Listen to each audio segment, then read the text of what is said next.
everybody, it's Safi and Marco, Dish Out on the Movies. And today we're doing our last review of our last full moon movie. For 2024. For 2024. And this is actually the first movie, I guess this was actually the first movie I picked out, or it was the first movie on the list for this year, and it's a really good decision that we waited to watch this last, because if we had watched this first, then it would have been all downhill from there. Yeah. It would have been like, what the hell? And so, yeah, Safi, there's a lot to talk about with this movie. Yes, some of it Marco will have to talk about, because I don't remember, but... Well, let's just, right off the bat, this movie is weird. It's weird and puzzling.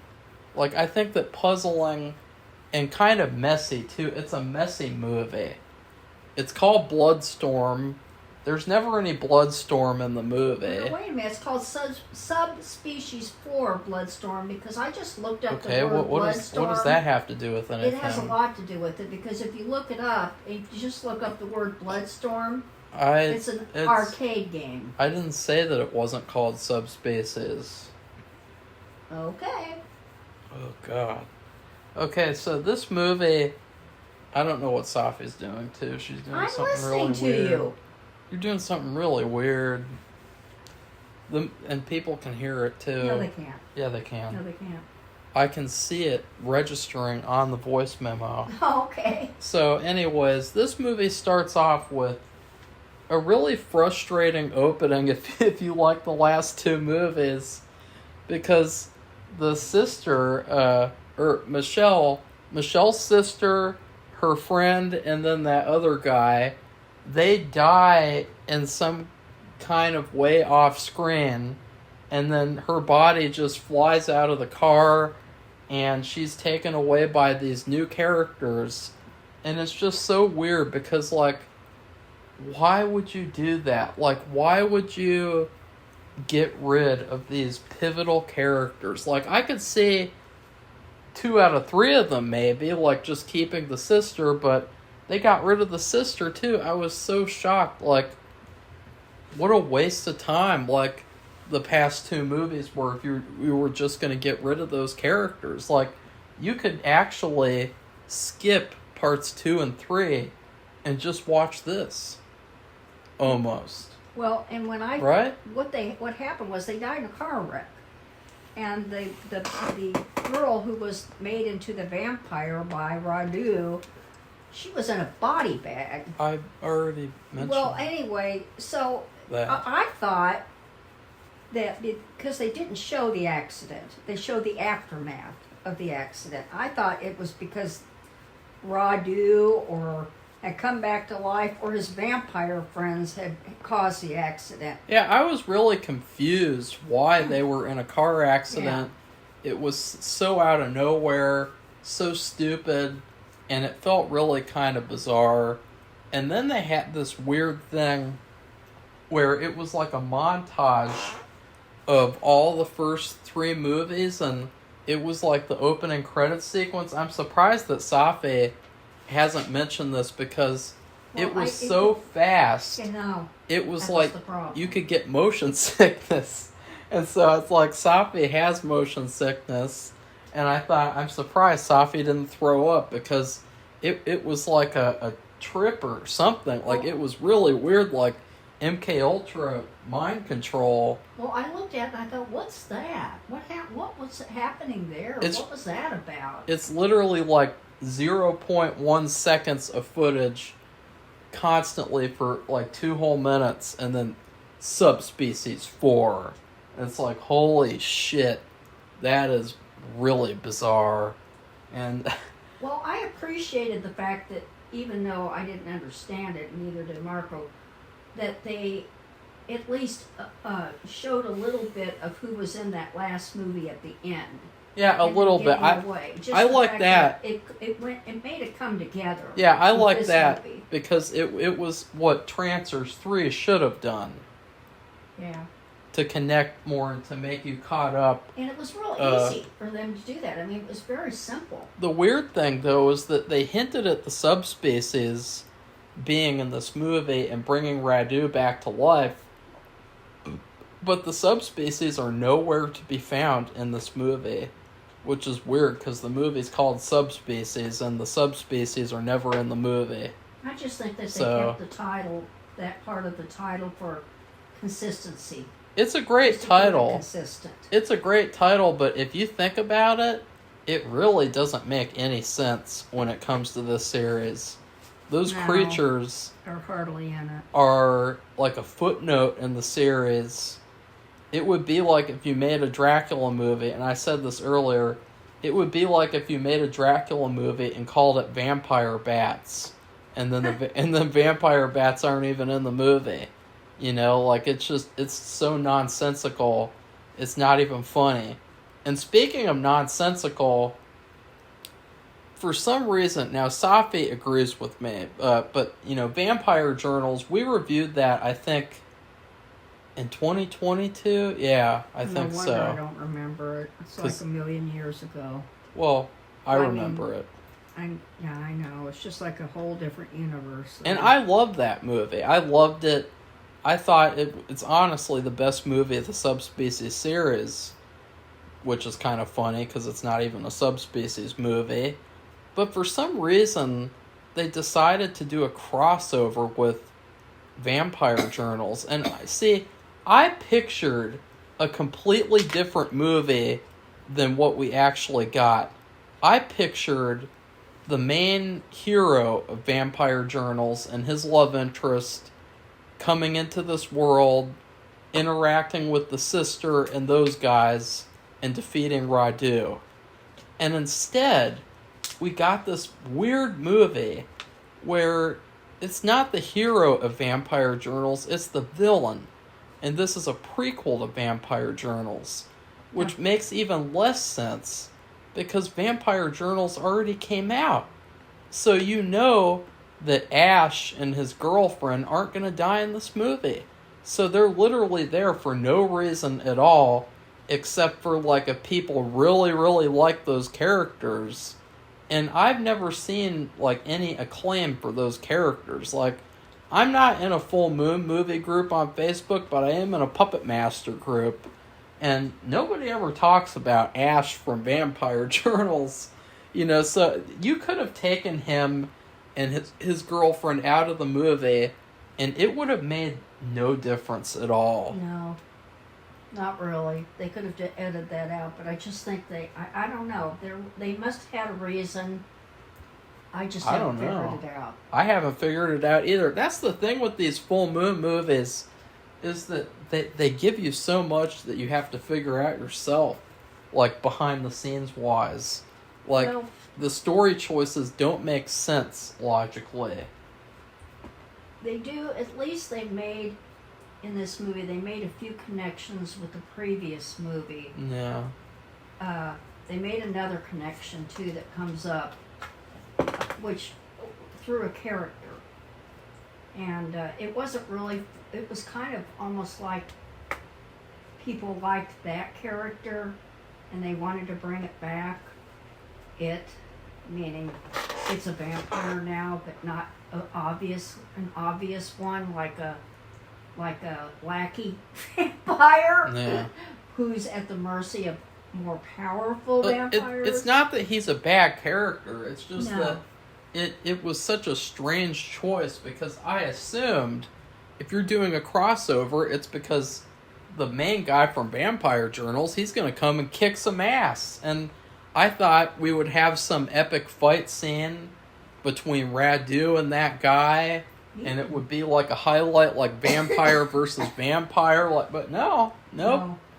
I guess it's another instance where like I thought of something that was better than what was put on screen, which was pretty bizarre because it's not even what I would do. It's just what I thought they would do. Like, I mean, what did you think, Savi? I mean, you can't remember that movie, but did you think this movie would be different than what it was? Like, yes, I thought it'd be worse. Actually, I didn't think it would be any good. Yeah. I didn't know. I think you told me about the crossover, but since I didn't remember the other one, Yeah. it didn't mean anything to me. Well, really. see, I was told this movie was really bad.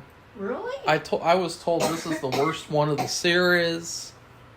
And I was kind of surprised by that because it was enjoyable and fun, even though it was weird. I mean, the story is all about these completely new characters. You have a vampire doctor. He looks like Javier Bardem in No Country for Old Men. And you have a doctor woman who's like the final girl of the movie. And I was surprised that they played such a prominent role in Yeah, the movie. it's like I really was surprised. they took control of the franchise. Yeah, they did. It was really mainly them. Yeah. The biggest focus on them. Except you had, but you integrated them with the girl, the vampire girl who was in the car wreck in the body bag. And her story, Michelle's story is still the same old shit for the third time. Yeah. It's like Radu wants her to be his fledgling, and she plays along, but then she's like, no, and then she defeats him or helps someone else defeat him. Like, it's basically the same story again with her. But this time, I really thought that she was not going to go against him. Yeah. She really had me fooled. And then at the end, it wasn't clear at all to me that the two bad vampires from that other movie that Mark was speaking of and her, what happened to them? Well, those two, they survive obviously because they're in vampire journals. They get killed at the end of vampire journals. So Okay. I guess they just left Romania and went to London or whatever. Like, and that's what I'm saying. They were totally unnecessary. They were basically just filler. So how did that? What about that girl though? What girl? What's her name? Michelle? I guess Michelle. Well, she said that she used the Bloodstone to learn about things over the years. But that's another weird thing is like those other two vampires, because what happens at the end, and we haven't even really gotten into but what happens at the end is that after they've defeated Radu, the final girl is under the she's going to be attacked by the two vampires from vampire journals. And then this random old woman who happens to be in the cemetery, the caretaker or whatever, I don't know what she is. She was out there earlier. She's just randomly there, and she just so happens to be there to open up the crypt door. Because it was locked. And let out the human final girl. And that totally reminded me of an Avengers Endgame where the mouse brings back Ant-Man. Remember that? No. Like, that was just so goofy and dumb and, so overly coincidental. Like, wow, just this random mouse happens to be there, a rat or whatever. Well, she was a rat hanging saved around. the universe. Remember, she got mad at the doctor. So there was another doctor who was helping them all, and he was outside of the crypt, and she ran into him and said something like, "What are you doing here? What do you want?" But it was so random, But it Safi. was real quick, and then you think, well, she's gone because she moves on, and the doctor's still there waiting for the people to kill Radu, basically, and then she just shows up again, and like she would have had to backtrack because she went the other direction, and she would have had to backtrack, and I don't know, she came in the direction she started from originally, which I don't know. That's what I'm saying. You notice when you're reviewing movies and you look at the content, you really look at it closely, you notice these little mistakes and other things that other people might not notice, and like I never would have noticed before I started reviewing movies. But anyway, it's random and it's weird.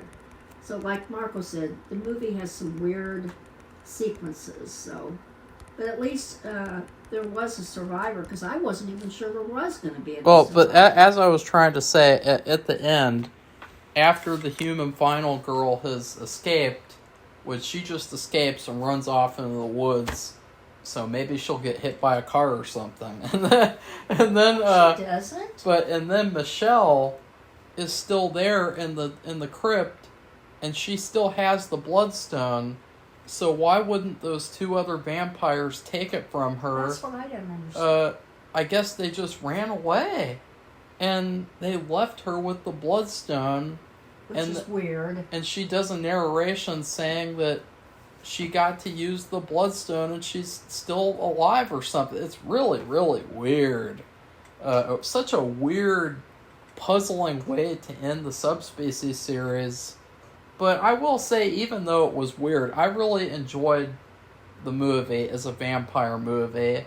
I thought it had a lot of good blood. It had a lot of, like, especially Radu getting his head cut off at the end. I thought that was a great effect. And I liked the vampire doctor. I thought it was really an interesting angle to have, like, I guess he's one of the heroes of the movie, is like this vampire doctor who is really kind of bad too. And so it's like an interesting thing is like this Van Helsing character is bad as well. Another puzzling decision is, remember how we complained in the last movie that they killed off that lieutenant? Well, for some reason he's brought back in this movie as a vampire, and he does nothing in the movie. No, it was almost like a fan thing. It was another thing of where they could have just kept that out of the movie, and it wouldn't have made any difference at all. He didn't do anything. What happened is he got threatened by Radu because he wanted information about where his special girl was, and Michelle, or whatever her name is, and so ends up the guy goes. He doesn't know he's a vampire for some reason. He goes back to the police station. You see him try to eat something, and then he just spits it out. Wasn't it a rat? Yeah, it was a rat. And then he tried to drink some alcohol. He didn't like that either. And he saw a rat, and he grabbed it, and then he bit into it. It was like that part in Major Pan, or Major Pan is having PTSD, and then he sees a rat in his apartment, and he gets it, and he skewers it, and he's eating it, and that was hilarious. But so anyway, he goes to sleep on the floor of the police station, and his boss has been looking for him, and he's really kind of worried about him. And then he sees him passed out on the floor, and he thinks he was drunk. He doesn't realize he's a vampire. And then he's sent out of the police station, and that was like the end. I don't think we didn't see him again, right? Yeah, I think so. And so that's what I'm saying. And I was sad because I really liked his character. And again, it's like, this was a messy movie. I think that it's too bad that Joss Whedon didn't do this movie, because although he is a very troubled figure, one of the things about Buffy the Vampire Slayer was that the finales were always really, really good. He was always really good at doing finales. Yeah, boy, is that not like... Every single finale of every season was good, except for, I would say, the final season's finale was bad because it was kind of like predictable what happens, and it was kind of lame. But other than that, the first 6 seasons all had perfect finales. So it's too bad that he couldn't help out, because I feel like they had a ton of puzzle pieces that they just did not know where to put them. They just did not know what to do with them. But still, they managed to somehow make a really entertaining movie. And that's the funny thing, is that for all the complaining that we've done, it was an enjoyable movie. It was the most enjoyable movie out of the whole week. Yeah. So, that's the... So, and we are going to rank the movies. Yeah, well, I've already done it on Letterboxd, but if Safi has any, we're going to do that for the next video, which it probably won't be very long. It'll just be probably like 10 to 15 minutes, like this video. So do we have anything else to... I can't really think of anything else to say about Subspecies 4 except it wasn't nearly as bad as what people said it would be. No, not people at all. acted like this movie was the worst thing ever, and I just don't know why. Like, it was an entertaining movie. Like, it wasn't boring like Subspecies 1 and 3, which is like a big like plus for me. Well, the thing about the one before this is that they didn't seem to have much of a budget, and they were really confined to doing most of their filming outside the castle. Well, it didn't have much of a story. I mean, it was like a video game level where it's like, gotta get into the castle, gotta kill the mother, and gotta kill Radu. That's your mission. And the detective, wasn't he just stuck outside the castle all the time? I think so. I can't remember. I can't either, but still. But they were outside the castle the whole movie. A lot. It was hilarious. It was like, or wasn't it like the castle was booby trapped everywhere or something? I don't know. I can't remember. But it was so bad. I would say, and I know that this might be a controversial opinion, and I don't know if Safi would agree because the first one was pretty bad. But I would say Subspecies 3 is the worst of the series. Maybe, yeah. Yeah, I think so. I think you're right. Because I just remember them, and we talked about this, I'm sure, that their budget must have been limited because all they would do is film outside the castle. And they had to go in there, and that was very brief, and I don't know, it seems very stilted and unnatural. And then you find out you develop these characters anyway, and they get killed in the car. At least they link it up to the last movie, but then they kill them off, which, like Marco said, it's odd. And then this doctor comes along, and that was another thing was unexpected. They have these two doctors. You have the girl doctor, who Marco says is kind of like the final girl. Well, she is. She totally is. And you have the vampire, and the other vampires call him Dr. Blood. She was a good character, though. I didn't think she was a bad character. Calling her a final girl wasn't meant as an insult. No, not at all. For this movie. And so the way that it kind of revolved around them, and then the vampire girl who was in the body bag, who had been with the guys in the car who were all dead. And, I mean, that was her sister. Did you really like the Javier Bardem vampire? Didn't he look like that? Well, he had a weird haircut. Oh, look, no, I gotta show you, because maybe it's because Safi hasn't seen No Country for Old Men, but... I don't like it. It was on, and I looked at it. Yeah, that guy, he looks exactly like that doctor. Yeah, except his hair is cut differently.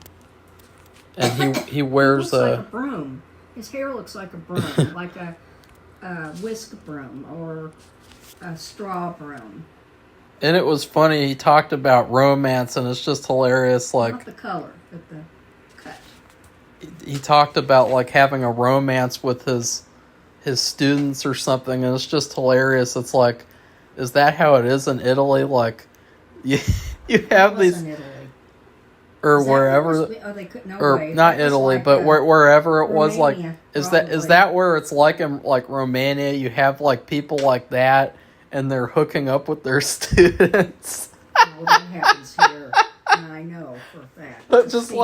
It's just like he... It's not the fact that he's like ugly or anything. It's just the fact that he looks like a 50-year-old like husband or something, and he's hooking up with these students. No, that happens here. It's like those students who hook up with like people like that should be really embarrassed. They're not. Well, that's why. Either it turns out okay for them, or it can turn out really bad because the professor will screw them over in terms of their grades and mess them up like that. I've seen it. I've seen both things. So we had a professor and who had an affair with his graduate student. They actually got married and they lived happily ever after, but it was strange to me. But they're very nice people. But he's really old now. But well, what would you give this movie on a scale of 1 to Maid Riot? Well, I gave it a lasagna. Again? No. You gave the second one a lasagna too. Well, I gave it a lasagna because I thought the ricotta mixture. Well, I could give it a manicotti. We haven't had manicotti in a while. That's because it's kind of overrated.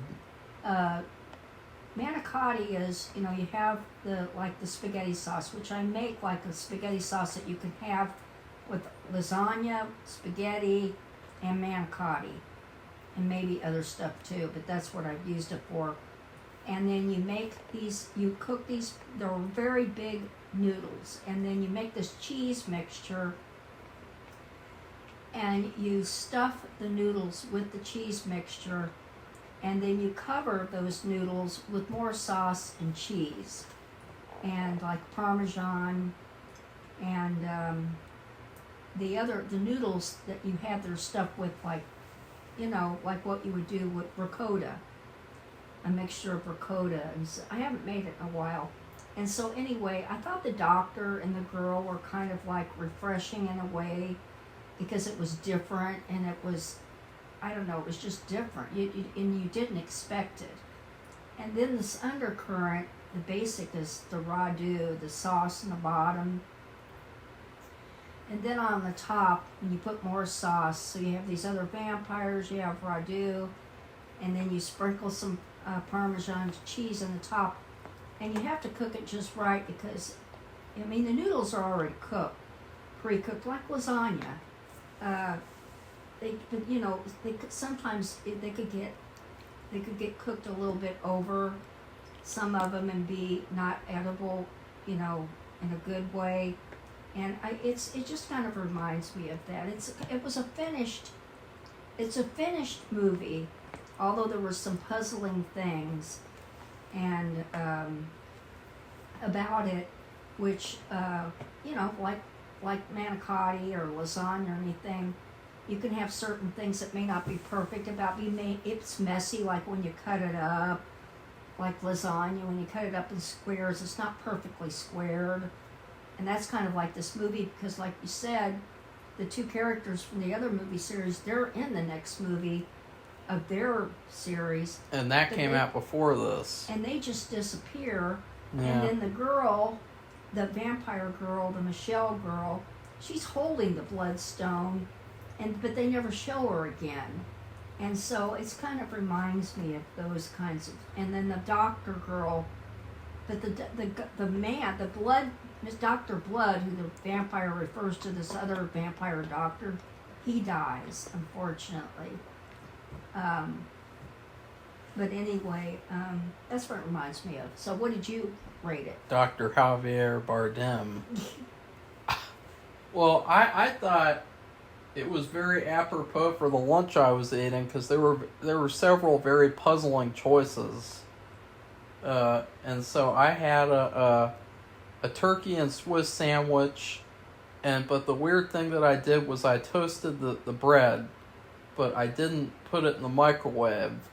So it was kind of weird having the cold cuts and everything, but with the toasted bread, when I could have just put it in the microwave, which is what I usually do to melt the cheese and make it a hot sandwich, because that kind of upgrades like a cold cut sandwich, is when you heat it up. Yeah. And then I had pineapple, which is very good for IBS. And then I had a cheesy baked potato. I had a half of one, because for some reason we didn't go out to Wendy's and get a cheesy baked potato. Very weird. And so I had to make one, and it didn't turn out that well because it wasn't from Wendy's. So it was just like half a cheesy baked potato, and it was kind of like a disappointment What'd potato. What'd you do with the other half? Throw it in the trash? Put it in the refrigerator. Oh, did you? Is it cooked? Almost. Probably microwave it. Well, put a paper towel on top of it. It takes an hour to cook a potato. I can And do even it longer. Even longer though if it's a big boy.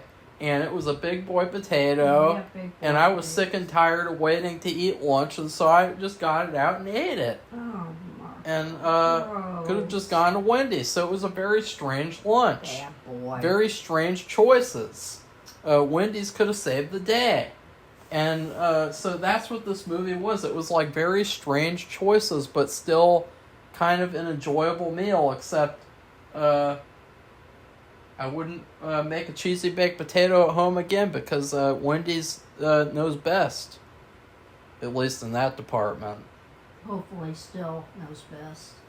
Apparently and I would really like to know, off topic, they've been advertising their Frosties as if they've improved them and they're back to the way they were originally a million years ago. And I'm wondering if anybody knows that that's true. Yeah, because had recent experience and they know that they're back to. We used to go to Wendy's a lot, Wendy's and Tropical Smoothie, and they really lost our business. So after their stupid choices that they made, so that's what I would give Subspecies 4, and that almost concludes the Subspecies series. There's still one more. It just came out last year, I think, last year. I think it's a prequel or something, so that'll be fun to watch next time. Okay. Safi? So if you like this video, give it a thumbs up and become one of our subscribers. We'd love to hear your thoughts about this and other movies that are on. And that's it. So goodbye, everybody. Bye!